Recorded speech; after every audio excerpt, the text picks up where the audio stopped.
Bora matangazo yenye tija, ukweli na burudani.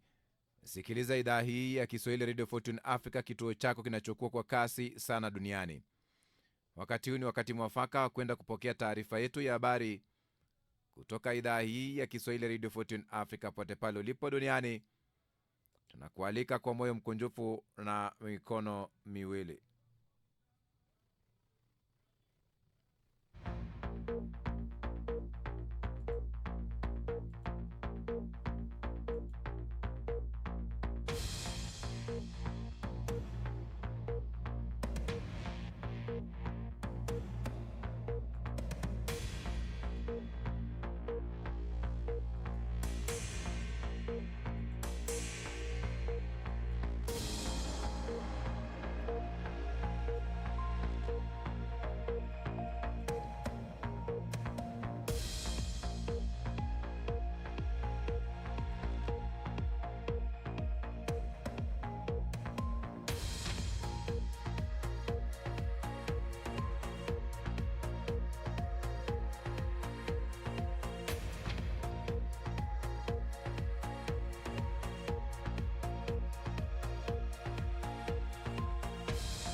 Karibu katika taarifa yetu ya habari kutoka idhaa hii ya Kiswahili Radio Fortune Africa.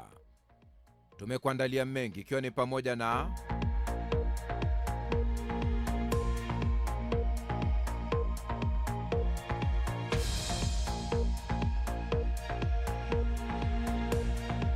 mfanyakazi wa chekechea apatikana na hatia ya kuwanyanyasa watoto 21. Nchi za Kiafrika zaanza kuwarejesha nyumbani raia wake kutoka Iran.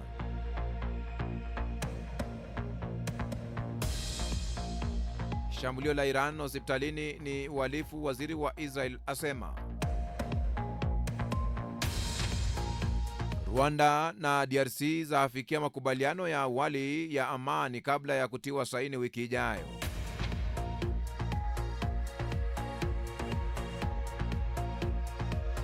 Marekani imepeleka zana za jeshi kiasi Mashariki ya Kati. Iran na Israel zafanya mashambulio zaidi, huku Trump akipima uingiliaji kati wa Marekani.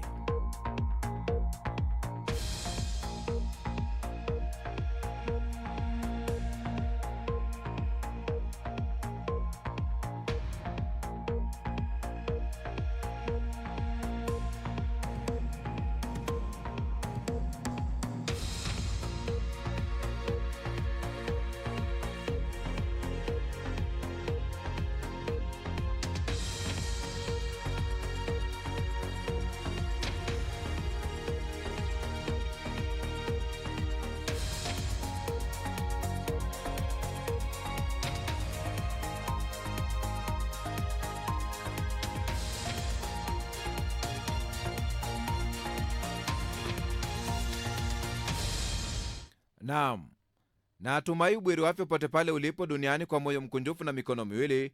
Ujambo na karibu kwenye taarifa yetu ya habari kutoka idhaa hii ya Kiswahili Radio Fortune Africa. Jina langu ni Kantona Joseph. Wakati mzozo kati ya Israel na Iran ukizidi kupamba moto, Rais wa Marekani Donald Trump ameendelea kuiacha dunia ikitabiri iwapo Marekani itajiunga na kampeni ya kijeshi ya Israel, akigoma kuthibitisha uamuzi wowote kuhusu, akieleza kwa mashaka uwezekano wa mazungumzo ya kidiplomasia au mashambulio. Ukimya wake umelete wasiwasi kwa washirika na kuwapa ujasiri wakosoaji, huku Iran ikionya kuhusu madhara makubwa iwapo Marekani itaingilia kijeshi na kumkejeli Trump kwa kauli zake zinazobadilika. Wakati wa mataifa ya Ulaya yakisukuma mazungumzo ya kidiplomasia na Tehran, raia kote katika eneo hilo wanajiandaa kwa hali mbaya zaidi, huku ukimya wa kimkakati wa Trump ukiendelea kuchochea hali ya wasiwasi katika mzozo huu unaoendelea kwa kasi.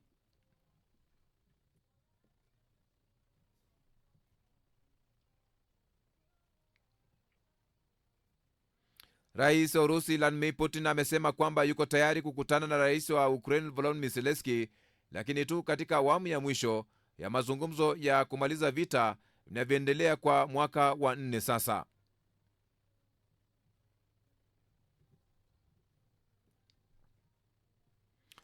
Mfanyakazi wa shule ya chekechea mwenye umri wa miaka 22 amepatikana na hatia ya kunyanyasa watoto 21, ikiwa ni pamoja na kumpiga teke mvulana mmoja usoni na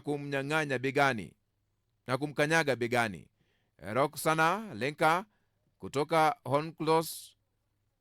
Hounslow, magharibi mwa London, amekiri makosa 7 ya ukatili kwa mtu aliye chini ya umri wa miaka 16 na alipatikana na hatia ya kudhuru wengine 14 na mahakama ya Crown ya Kingston. Polisi wa jiji wamesema matendo yake yaligunduliwa mnamo mwezi Juni mwaka jana baada ya kumrudishwa nyumbani kwa kuwafinya watoto kadhaa na kuonekana amekasirika katika chekechea ya Riverside huko Twickenham, kusini magharibi mwa London. Waendesha mashtaka wa mahakama ya Crown wamesema. Wakili Jematil amesema familia ya waathiriwa zimefadhaishwa na tukio hilo. Lenka atahukumiwa katika mahakama ya Kingston Crown tarehe 26 Septemba. Wapelelezi walipitia CCTV kutoka kwenye chumba cha watoto ambao lilimwonyesha akiwafinya na kuwakwaruza watoto chini ya nguo zao, kwenye mikono, miguu na matumbo yao. Aliwafinya watoto kadhaa akiwa nao mchana na kuwafanya walie, waendesha mashtaka wamesema. Wakati mmoja alipiga teke mvulana mdogo usoni mara kadhaa. Pia alionekana akiwasukuma watoto huku akiwa anawapiga kichwani na kufunika mdomo wa mtoto mchanga alipoanza kulia. Polisi wamesema alikuwa amewanyanyasa watoto katika chekechea 2 kati ya Oktoba 23 na Oktoba mwaka jana, moja wapo kifungo ambapo katika moja wapo ikifungwa.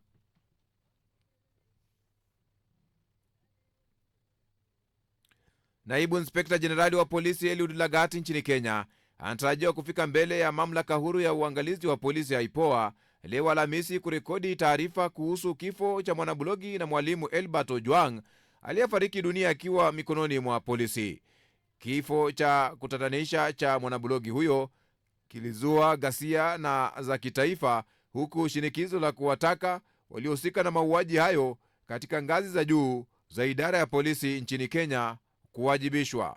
Mwenyekiti wa IPOA Isaac Hassan amethibitisha kuwa Lagat ameumbwa rasmi kufika mbele ya mamlaka hiyo, akibainisha kuwa takribani maafisa 20 wa polisi, akiwemo naibu afisa mkuu wa kituo cha OCS wa kituo cha polisi cha Central, jiji kuu la Nairobi, tayari ametoa taarifa zao.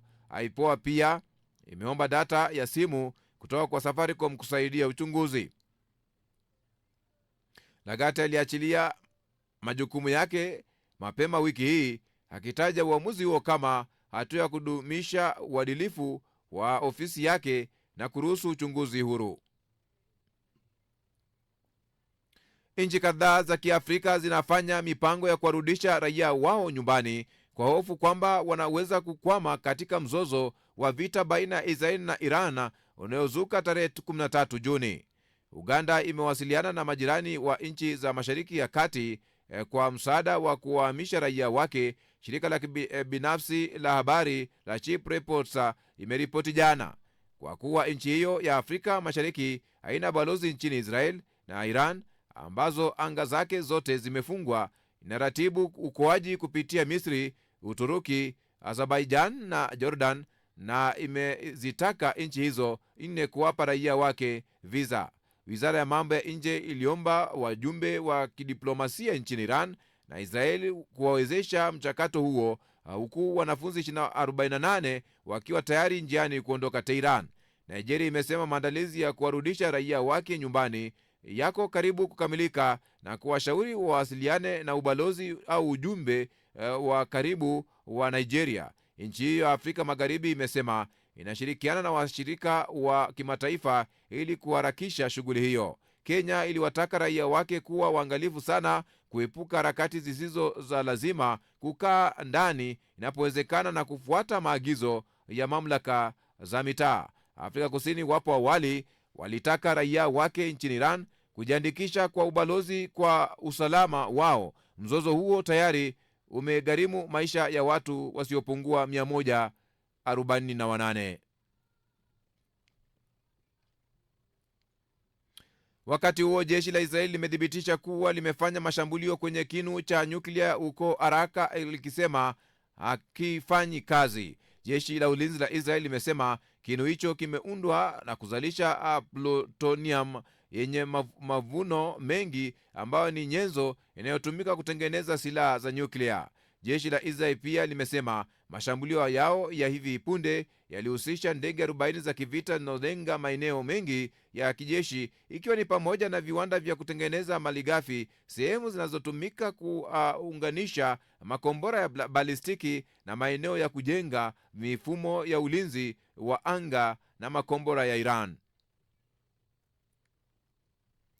Naibu waziri wa mambo ya nje wa Israel amelitaja shambulio la Iran katika hospitali ya Soroka kuwa la makusudi na uhalifu.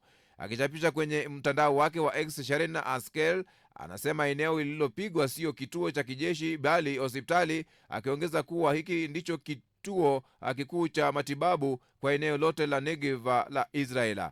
Pia ameshirikisha ulimwengu video inaonyesha kuonekana kwa uharibifu ndani ya hospitali hiyo. Wakati huo wahudumu wa afya chini ya Israel wanaotibiwa takribani watu 200 kutokana na majeraha baada ya awamu ya hivi punde ya mashambulio ya Iran, kulingana na huduma ya dharura ya Israel Magen David Adom MDA,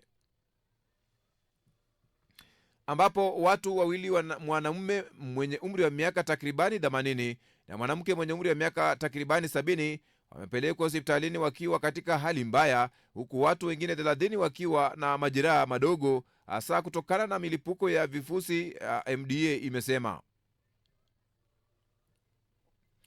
Timu za kiufundi za Rwanda na Jamhuri ya Demokrasia ya Kongo zimefikia rasimu ya makubaliano ya amani ambayo yanatarajiwa kutiwa saini wiki ijayo. Nchi hizo mbili na Marekani zimesema Jumatano, zikilenga kusitisha mapigano mashariki mwa Kongo. Makubaliano hayo ya muda yaliyotangazwa katika taarifa ya pamoja yanaweza kuashiria mafanikio katika mazungumzo yaliyofanywa na utawala wa Rais Donald Trump ili kusitisha mapigano mashariki mwa Kongo na kuleta mabilioni ya dola za uwekezaji wa nchi za magharibi katika eneo hilo lenye utajiri mkubwa wa madini yakiwemo ya dhahabu, cobalt, shaba na lithium. Makubaliano hayo ya muda yaliyoafikiwa baada ya siku 3 za mazungumzo yanashughulikia uadilifu wa ardhi na kuzuia vita na kuangamiza silaha na kupokonywa silaha kwa wanaopigana na ushirikiano wa masharti wa makundi yenye silaha yasiyo ya serikali, kulingana na taarifa. Makubaliano hayo pia yanajumuisha vifungu kuhusu uanzishwaji wa uratibu wa pamoja wa usalama ambao unajumuisha pendekezo linalojadiliwa na wahusika mwaka jana chini ya upatanishi wa Angola. Utiaji saini wa mawaziri wa mkataba huo umepangwa Juni 27. Wataalamu wa Rwanda na Kongo waliafikia makubaliano mara 2 mwaka jana chini ya upatanishi wa Angola kuhusu kuondolewa kwa wanajeshi wa Rwanda na operesheni za pamoja dhidi ya kundi la waasi wa kiutu wa Rwanda FDRA, lakini waziri kutoka nchi zote mbili walishindwa kuidhinishwa mpango huo.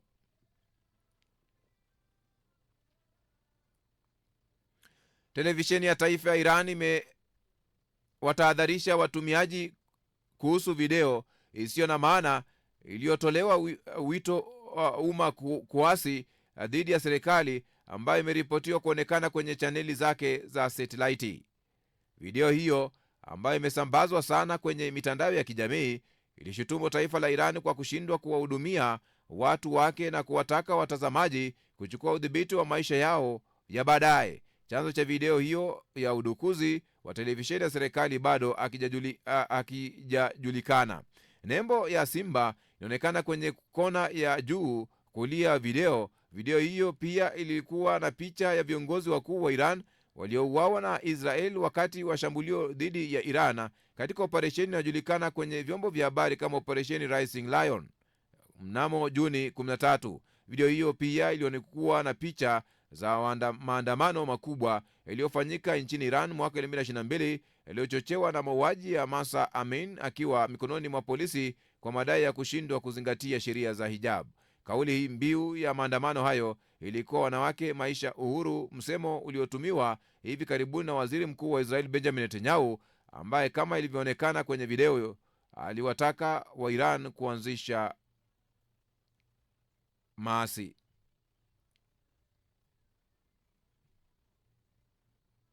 Huku vumi ukiongezeka kwamba Marekani inaweza kujiunga na mashambulio ya Israeli dhidi ya Iran, Washington imekuwa ikielekeza mali za uwepo wake wa zana zake katika Mashariki ya Kati. Kuna takribani wanajeshi 40,000 wa Marekani katika eneo hilo sasa, afisa wa Marekani amesema mapema mwezi huu. Takribani ndege 30 za kijeshi za Marekani zimehamishwa kutoka kambi ya Marekani hadi Ulaya katika siku chache zilizopita. Ndege hizo zote ni ndege za kijeshi za Marekani zinazotumika kutia mafuta, tena ndege za kivita na makombora. Meli ya kubeba ndege za USS Nimitz zinasafiri kuelekea Mashariki ya Kati kutoka bahari ya kusini mwa Uchina, pamoja na makombora kadhaa. Manuari zingine za kivita ziko katika guba ya Oman na guba ya Uajemi na tayari zimesaidia Israeli kuangusha makombora ya Iran. Washington pia imepeleka ndege za kivita za F-16, F-22 na F-35 katika kambi ya Mashariki ya Kati, kulingana na shirika la habari la Reuters. Rais wa Marekani Donald Trump siku ya Jumanne usiku aliidhinisha mipango ya kushambulia Iran, lakini hajafanya uamuzi wa mwisho kuhusu kuishambulia nchi hiyo. Trump ameacha kuanzisha mashambulio ikiwa Iran itakubali kuachana na mpango wake wa nyuklia, chanzo kikuu cha ujasusi wa Marekani kimesema. Habari hiyo imeripotiwa kwa mara ya kwanza katika maeneo ya Wall Street Journal. Siku ya Jumatano, Trump amesema anaweza au asiweze kufanya alipoulizwa swali kuhusu ushiriki wa Marekani katika vita hivyo. Trump anayapima mashambulio ya Marekani dhidi ya Fordo, kituo cha kurutubisha urani chini ya ardhi nchini Iran, ambapo namna hiyo ndio kinamwelekeza. Haya yanajiri huku jeshi la anga la Israeli limesema limenasa ndege isiyo ya rubani kutoka Iran baada ya tahadhari kutolewa mapema Alhamisi asubuhi. Vikosi vya ulinzi vya Israel IDF vimesema vimepiga zaidi ya malengo 20 ya kijeshi katika mji mkuu wa Iran.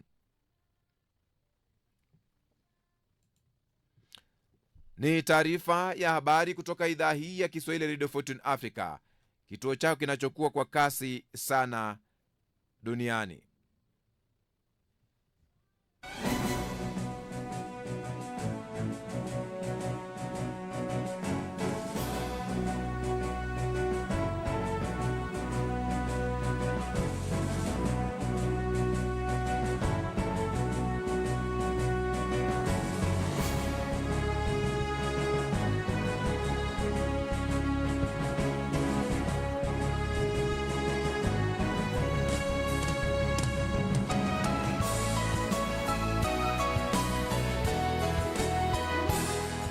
Iwapo basi unaungana nasi, ni taarifa ya habari, ambapo taarifa kuu ni kwamba Israeli yatangaza kuzidisha mashambulio kwenye maeneo ya kimkakati ya Iran.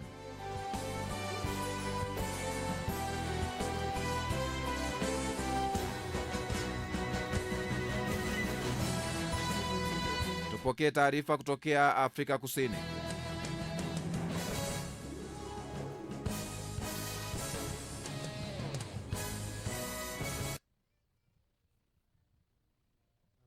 Ya maendeleo ya barabara ikieleza kuwa watakuwa wakifanya ukarabati wa barabara kuanzia Crossroads kuelekea umbali wa kilomita 7. Kama umma unavyofahamu, hii ni barabara inayoelekea Chifwema, makazi rasmi ya rais wa zamani. Mashauriano na familia na hivyo kukiuka ratiba ya awali ya msafara wa mazishi. Aidha, matatizo mengine yalijitokeza siku iliyofuata tarehe 17 Juni baada ya katibu wa baraza la mawaziri kutoa tangazo la kupunguza ushiriki wa kuwahusisha jamaa wa karibu. Kwa mjibu wa Zulu, familia ilinyimwa nafasi ya kuamua nani ahudhurie tukio hilo muhimu. Hata baada ya kuwasilisha malalamiko yao rasmi na katibu wa baraza la mawaziri kukiri makosa, serikali iliendelea kuchapisha ratiba nyingine zinazopingana na makubaliano. For this reason and many more, the family finds it very difficult. Kwa sababu hii na nyingine nyingi, familia inakuta ni vigumu sana kuamini kuwa serikali itaheshimu makubaliano yaliyowekwa. Kwa masikitiko, tumeamua kuwa mwili wa Rais Edgar Chagwa Lungu hautarejea nyumbani. DW imejini Pretoria kwa majibu kuhusiana na mvutano huu, lakini juhudi hizo hazijazaa matunda. Mawasiliano yote yamekatwa bila majibu, lakini dada wa rais mstaafu Beta Lungu amesema hawataki mvutano na serikali. Kwa sasa familia inataka kuketi pamoja na kujadiliana ili kutafuta suluhu ya hali iliyopo. Hatutaki kufikia hatua ya kuwa na mvutano wa kuvutana kati ya familia na serikali. Rais Edgar Lungu alifariki dunia mjini Pretoria akiwa anapatiwa matibabu kutokana na matatizo ya moyo. Familia inaendelea kushikilia matumaini kuwa mwili wake utarejeshwa nyumbani kwa heshima inayozingatia mapenzi ya familia na hadhi ya taifa. Ndio hali ambayo namna hiyo inajitokeza kufuatia kifo cha Edgar Lungu, ambapo aliyekuwa rais wa Zambia, ambapo mvutano kuhusu kuandaliwa kwa mazishi yake kati ya familia na serikali umejitokeza hadharani, na tunalifuatilia sana swala hilo tuweze kujua kwamba ni lipi ambalo litakuwa likijitokeza katika hatua hiyo.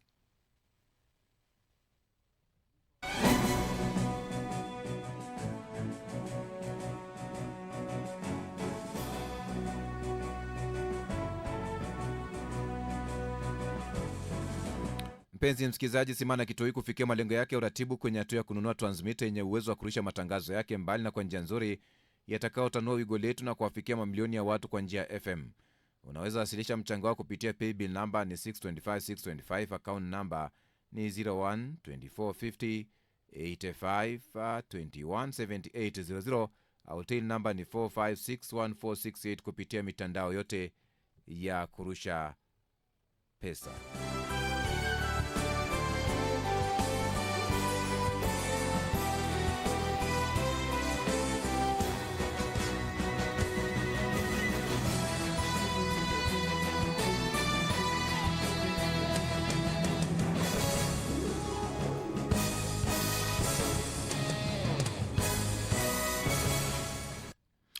Haya basi, moja kwa moja nasoma maoni yako.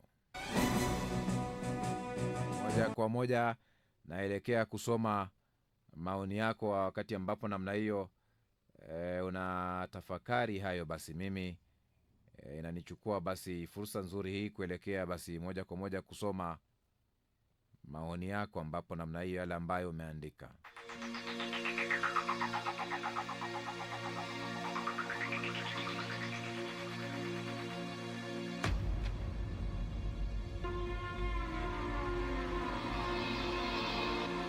Maoni ni mengi, ambapo bwana Donyango wa Mga anasema umoja Nairobi Kenya kule, anasema anawapata vizuri sana Radio Fortune Africa kupitia kitandazi.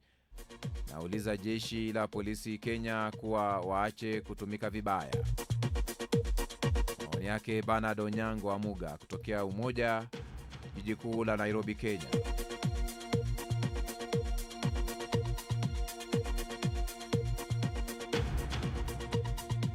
Jaberi Masatu anasema wa Arusha, muda mwingine maono huwa yanapishana na malengo na dhamira ya mtu. Haya ndiyo yanamtafuna Netanyahu na Trump. Pia hii inaonyesha faida ya kuwa na uwezo wa maarifa ya raia wachache wa Iran waliosoma na kuwekeza maarifa yao kwa ajili ya taifa lao tunaona Iran wananufaika na silaha wanazotengeneza wao, including teknolojia pia. Maoni yake huyu Jaberi Masatu. Paulo Peter asema maeneo ya Ugunja kuliua Tabora, Tanzania. Tuko pamoja Radio 14 Africa kwa matangazo yenye mufti ambayo yanakujia mbashara kupitia kitandazi au ukipenda Facebook. Asante sana Vitas pale kwa kwaya pale vyasema asante sana Radio 14 Africa kwa matangazo ya Afrika leo mchana. Nafuatilia kwa ukaribu nikiwa mjini Masasi kusini mwa Tanzania. Hakika mnavuma kwa kishindo. Anaitwa Mzungu Feki Faraja Mtoni pale hivi kitambuka pale hivi mtaa wa Muarulo pale hivi Kigoma, Tanzania. Radio 14 Africa, tupo pamoja jamani.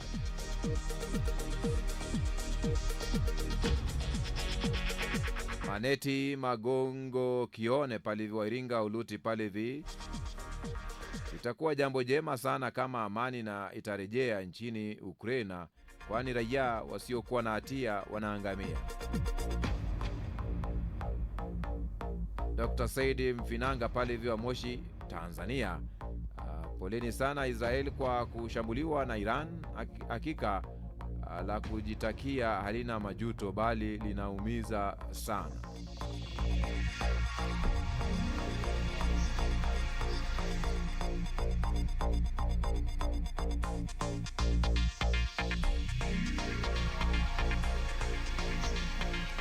Ni taarifa ya habari kutoka idhaa hii ya Kiswahili Radio 14 Africa. Kituo chako kinachokuwa kasi sana duniani.